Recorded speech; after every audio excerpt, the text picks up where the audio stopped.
কাঁঠালতলীতে KPL knockout cricket টুর্নামেন্টের উদ্বোধন হলো আজ। বেলা ৩টে নাগাদ ফিতা কেটে খেলার সূচনা করেন অবসরপ্রাপ্ত শিক্ষক মদন মোহন সিং চৌধুরী সহ অন্যান্যরা। পরে মাঠে খেলোয়াড়দের মধ্যে অতিথিদের পরিচয় পর্ব শেষ হয়।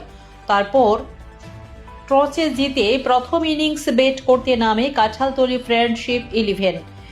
তারা ১৫ ওভারে ৫ উইকেট হারিয়ে ১৭৪ রান সংগ্রহ করে। জবাবে দ্বিতীয় ইনিংসে ১৪ ওভার ৪ বলে ৬ উইকেট হারিয়ে ১৭৫ রান সংগ্রহ করে জয়লাভ করে চুড়াইবাড়ি জয়রামপল্লী। আগামীকাল ধর্মনগর মহারানা ক্লাব বনাম কাঁঠালতলী থানা রোড ক্লাবের মধ্যে দ্বিতীয় খেলা হবে। উল্লেখ্য, কেপিএল নকআউট ক্রিকেট টুর্নামেন্টে মোট ৩২টি দলের মধ্যে খেলা হবে। ইতিমধ্যে ২৪টি দল নাম নথিভুক্ত করেছে, ৬টি দল নেওয়া হবে।